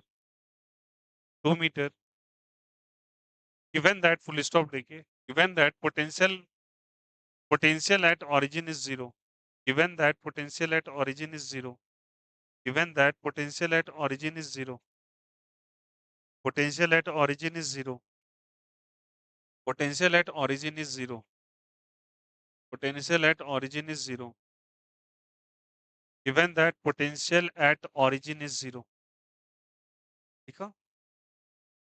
बताओ अब electric field फिर से बताना है यहाँ पे क्या दे रखा है बोलो यहाँ से 30 आई कैप और 30 जे कैप दे रखा है क्या इलेक्ट्रिक फील्ड एक डायरेक्शन में या दो डायरेक्शन में दो डायरेक्शन में है क्या अब आपसे बोला है क्या पोटेंशियल निकालने के लिए क्या निकालने के लिए पोटेंशियल याद करो डेटा मैंने तुमको बताया था change in potential potential difference delta V या फिर V final minus V initial दो डायरेक्शन में दे रखा है क्या तो लिख सकते हैं इसको माइनस ऑफ परसों ये एक्सप्रेशन लिखा है E X D X minus E Y into D Y अरे बोलो यार इंपॉर्टेंट पॉइंट्स में करवाया था क्या एक्स का डेटा गिवन है क्या बोलो ये एक्स कितना दिया हुआ है 30 आई कैप मतलब उसका डायरेक्शन अगर छोड़ दो तो एक्स में दे रखा है इंटू डी एक्स लिखेंगे क्या ये भी कितना दिया हुआ है 30 कौन सा कैप जे कैप मतलब जे कैप दिया हुआ था 30 वाई डायरेक्शन है डी वाई हो गया क्या अब सारे में से ध्यान देना फिर से इंटीग्रेशन करवा रहा हूँ कितने मीटर तक लेके जाना है 2 मीटर तक है तो यहाँ 0 मीटर और यहाँ पे कितना मीटर 2 मीटर यहाँ 0 मीटर यहाँ पे 2 मीटर अब समझ में आ रहा है अब बताओ यहाँ से 30 बाहर होगा क्यों बाहर होगा डी के साथ क्या लगा हुआ है एक्स डी एक्स बाहर होगा क्या अभी सिखाया था बोलो यार ये सुनो डी एक्स हो जाएगा क्या कहाँ से कहाँ तक 0 से 2 और यहाँ पे 30 यहाँ 0 से क्या हो जाएगा 2 देखो मैं समझाने के लिए मीटर मीटर लिख दिया आप चाहो तो बस न्यूमेरल वैल्यू लिखो कोई दिक्कत नहीं है 30 डी एक्स का इंटीग्रेशन बोलो हो जाएगा क्या कहाँ से कहाँ तक 0 से 2 डी वाई का इंटीग्रेशन वाई 0 से 2 तो मतलब यहाँ से 30 हो जाएगा क्या एक बार 2 के जगह एक्स के जगह 2 और एक्स के जगह 0 अपर माइनस लोअर ठीक है फिर से माइनस कीजिए 30 वाई की जगह एक बार 2 वाई की जगह 0 तो 2 माइनस 0 32 जा माइनस 60 32 जा माइनस 60 माइनस 60 माइनस 60 माइनस 120 बोलो यार यस और नो। वी फाइनल माइनस क्या आ गया, वी इनिशियल। क्या यही वर्क डन निकल जाएगा? तो वर्क डन का वैल्यू क्या चीज में आएगा, volt. V final minus V initial is what, तो 20 वोल्ट। माइनस और प्लस माइनस। किसी को कोई दिक्कत? समझ में आया सबको? अरे बोलो यार यस और नो। अच्छा एक मिनट, ये क्लियर है? आया यहाँ पे 120 वोल्ट। अगर अगर आपको वर्क डन पूछता, क्या पूछता, वर्क डन। वर्क डन अगर नहीं दे रखा है, Q का वैल्यू कितना मानेंगे आप? +1 कूलम मानेंगे क्या? अगर वर्क डन आपसे डायरेक्टली पूछता तो वर्क डन पूछता, अगर कुछ नहीं दे रखा है डेटा तो Q का वैल्यू बाय डिफॉल्ट कितना मानना है? +1 coulomb. Work done is equal to क्या लिखते हैं, बोलो यहाँ से। Work done by charge is equal to change in potential. बोलो यार ये सुनो, चेंज इन पोटेंशियल कितने का है? -120 वोल्ट। बोलो यार यस और नो। तो work done is equal to Q का वैल्यू कितना coulomb, 1 coulomb is equal to 120 volt हो जाएगा। तो वर्क डन का वैल्यू कितना आ जाएगा, -120 वोल्ट इंटू कितना कूलम, 1 कूलम, -120 जूल हो जाएगा। बोलो यार यस और नो। कितना जूल हो जाएगा, -120। किसी को कोई दिक्कत आपत्ति आया समझ में? ये लास्ट के 2 में लिख लो जी। दोनों मेंशन कर लीजिएगा, जेई के पीवाईक्यू है। ठीक है, लिख लीजिए, मेंशन कर लो उस पे। क्या सारे क्वेश्चंस क्लियर हैं? क्या डेटा अभी क्लियर है? बट जर्नी बहुत सारी बची हुई है। इसमें से एक जर्नी के अंदर तुमको सवाल दिया है और वो सवाल कर। अब चलो यार 5 मिनट है, 10 मिनट है, आपके क्लास को रिलीज करूंगा आधे घंटे के लिए, फिर तो आज आपका क्लास है फिर से। ठीक है, एज पर माई वादा इज कंसर्न, पीछे 7 पेजेस आपने छोड़े, क्वेश्चंस हो नहीं रहे हैं। पलट लीजिए उस पेज को, आइए उसके कुछ।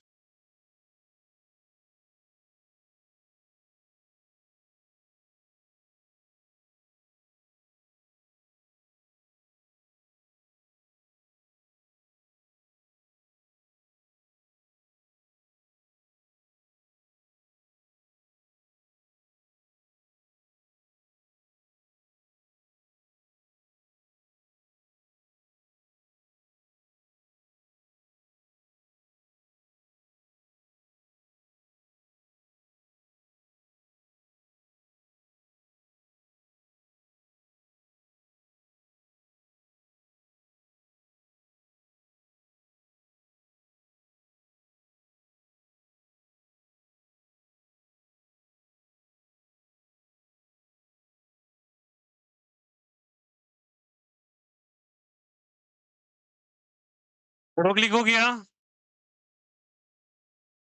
ये नहीं किए? हो गया था? ये अभी करवाया ना पहले तो। ये क्लियर है सभी को? अप्लाई करना आ रहा है? ये वेरिएबल इलेक्ट्रिक फील्ड का सवाल है। क्वेश्चन में कोई जान नहीं होता, नॉर्मल सा इंटीग्रेशन आना चाहिए बस आपको। क्वेश्चन में है क्या कुछ बताओ, इंटीग्रेशन करना आ गया तो आंसर डायरेक्ट आ जाएगा क्या?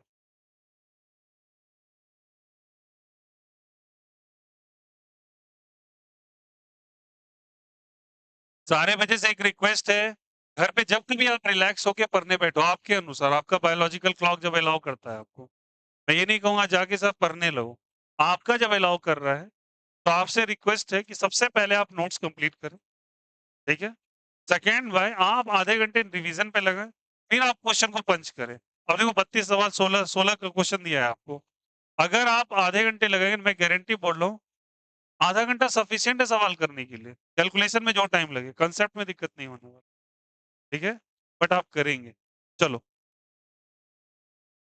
क्वेश्चन है आपका, क्वेश्चन नंबर कहाँ गया?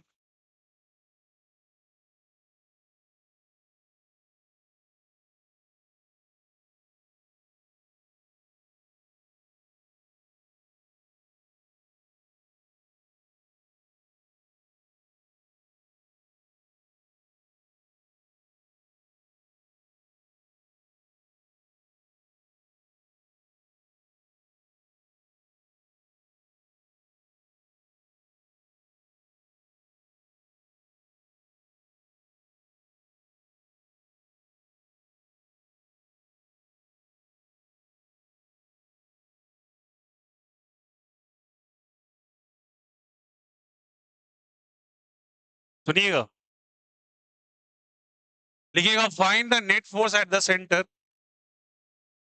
Find the net force at the centre of the given system, find the net force at the centre of the given system, find the net force at the centre of the given system. मैं पिछले बोल रहा हूँ, पिछले chapter का 7 page मैंने छुड़वाया है, में लिखना है।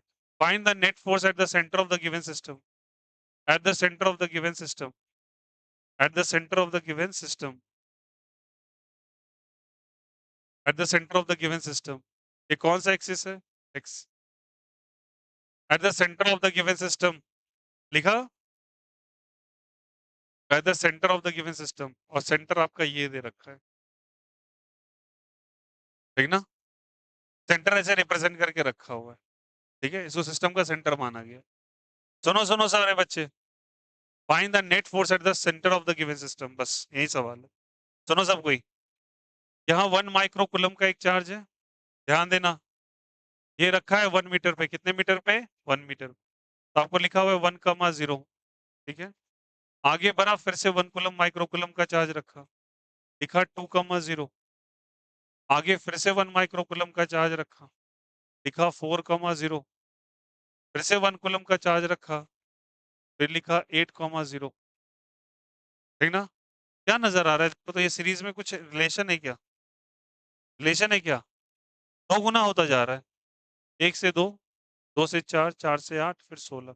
तो मैं उस तरीके से 16,0 और डॉट डॉट डॉट करके इन्फिनिटी तक लेके चला गया ये, ठीक है। अब आपसे पूछा गया कि ऐसे सिचुएशन में यहाँ पे नेट फोर्स कैसे आप निकालेंगे? सवाल समझ में आया? कोई दिक्कत यहाँ से?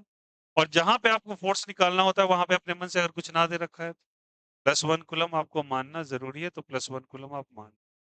अब बताना, सबका सब 1 कूलम दे रखा है क्या? अगर 1 कूलम का साइन फिर से मेंशन नहीं किया हुआ तो बाय डिफॉल्ट आप क्या लेंगे? प्लस या माइनस? प्लस या माइनस? और प्लस में रिपल्सन या अट्रैक्शन, तो सबका सब इसे लेफ्ट साइड भेजेगा या राइट साइड? सब रिपेल करेगा क्या? सब लेफ्ट ही भेजेगा ना। अरे बोलो किधर भेजेगा? लेफ्ट। सब एक साइड भेजेगा तो सबको ऐड कर देंगे डायरेक्टली। तो आप अप्लाई करते हैं, फॉर्मूला देखना है यहाँ से।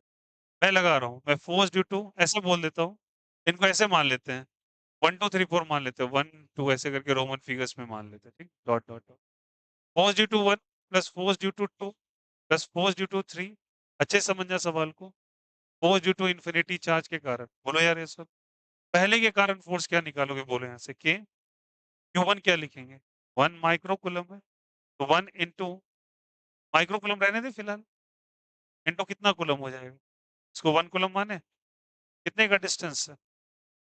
1 हो जाएगा क्या? आगे बढ़ो, के इंटू दूसरे का चार्ज कितना है बताइए? 1। ये भी 1 ही है, बट ये माइक्रो कूलम है ना, और ये क्या जल्दी 1 कूलम, कितने का डिस्टेंस है अब? 2। Very good. स्क्वायर भी तो होगा यार, 1 का स्क्वायर है, कितने का square? K Q1 Q2 by R square, K Q1 Q2 by R square, followed by, बोलो सब कोई, के 1 माइक्रो कूलम इंटू कितना कूलम? 1 कूलम बाय कितने का स्क्वायर? 4 का स्क्वायर। डॉट डॉट डॉट चले जाएंगे क्या? तो क्या 4 1 माइक्रो कूलम और कितना 1 कूलम इंटू क्या हो जाएगा? इन्फिनिटी का स्क्वायर। बच्चे बोलेंगे तो जीरो हो जाएगा, क्या हो जाएगा? जीरो हो जाएगा। अब गलत भी नहीं है, जीरो हो जाएगा। अरे दूर जाते जाते फोर्स नेग्लिजिबल ही हो जाएगा, क्या ही फोर्स लगा लेगा, तो मान लो वो जीरो ही है। अब इस डेटा को थोड़ा सा गौर से देखो, कंप्लीट मैथ से ही है। 1 माइक्रो कूलम सबसे आ रहा है, 1 तो कोई इफेक्ट डालेगा नहीं, 1 मल्टीप्लाई करोगे तो 1 माइक्रो कूलम सबसे कॉमन ले लेके 1 माइक्रो कूलम सबसे कॉमन आ गया, ठीक है। यहाँ से 1 बाय 1 का स्क्वायर 1 ही बचेगा क्या? बोलो यार, 1 कूलम कोई इफेक्ट डालेगा क्या? 1 मल्टीप्लाई हो गया, खत्म हो गया। 1 माइक्रो कूलम को मैं सबसे क्या ले लिया? Common.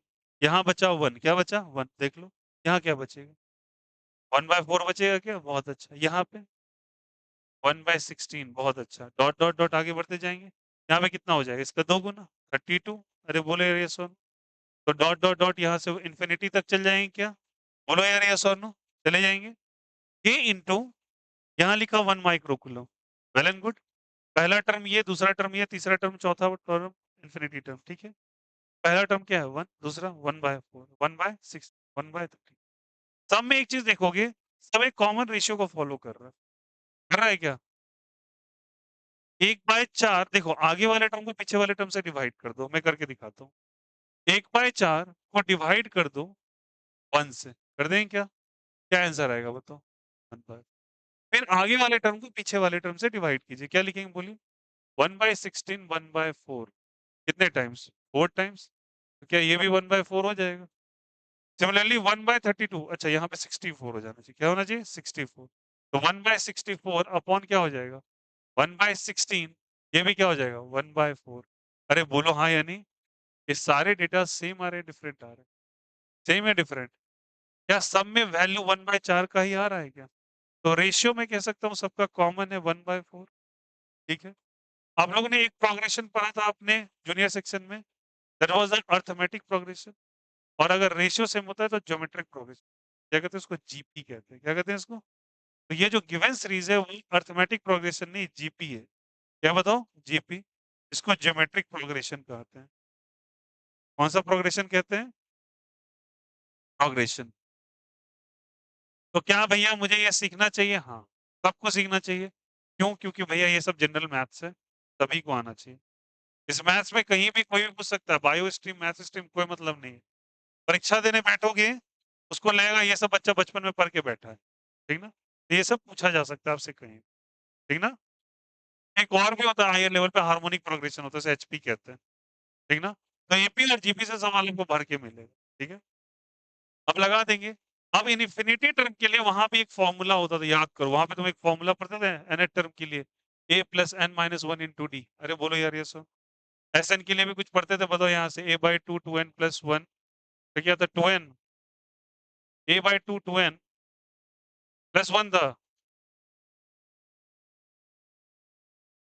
2n minus one plus one into D नहीं यार कुछ और था चल छोड़ इसका सम ऑफ एन टर्म देख लेना a into N minus one into D था क्या बोलो यार ये सोनू था ना अब बताओ यहाँ पे ये टर्म जा रहा है कौन सा टर्म है इन्फिनिटी टर्म है और इन्फिनिटी टर्म का फॉर्मूला ज्योमेट्रिक प्रोग्रेशन के लिए याद रखिएगा the formula for infinity term ठीक ना फॉर्मूला था वहां पे फॉर्मूला था a upon one minus R A upon क्या होता है बोलो वन माइनस ए जहां पे पहला टर्म है R is the common ratio फिर से बोलना ए क्या है पहला term R is the common ratio कितना कॉमन रेशियो है 1/4 पहला टर्म क्या है 1 है तो अप्लाई करो 1 अपॉन 1 माइनस आर 1 माइनस 1 है क्या और 1 माइक्रोकूलम क्या है चार्ज है तो 1 माइक्रोकूलम को क्या रखेंगे बोले यहाँ से 1 into ten to power of -6 और के का ही वैल्यू रख सकते हैं ना सबका वैल्यू रख देते हैं 9 इंटू क्या हो जाएगा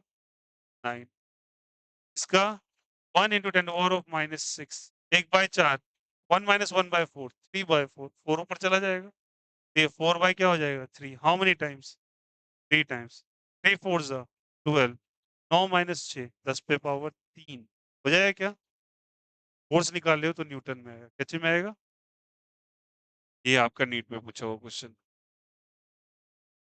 आया समझ में कोई दिक्कत किसी को क्वेश्चन सिंपल एंड ईज था बट ये कभी कभी जीपी का सीरीज आपको देखने को मिलेगा और मैं सबको रिकमेंड करूंगा ऐसा क्वेश्चन आता है बी रेडी फॉर ऑपरेशन करवाएगा आपसे ठीक है एनसीईआरटी है इसलिए इसलिए नहीं और ये नीट में पूछा सेम डेटा के साथ भी नहीं बदला नीट और जेई दोनों का सवाल था ये तो चलो क्लियर है सभी को चलो बच के 9:45 हो गया अब आधे घंटे का ब्रेक लो 10-15 में एंटर कर जाना क्लास में सुन लो नए बच्चे सुन लो वेडनेसडे आज वेडनेसडे को छुट्टी जो होती है वो 11:30 पे होती है और दिन 10:30 बजे छुट्टी हो जाती है ठीक है आज के आज बस 11:30 तक क्लास होता है वेडनेसडे के वेडनेसडे चलो आइए घूम फिर के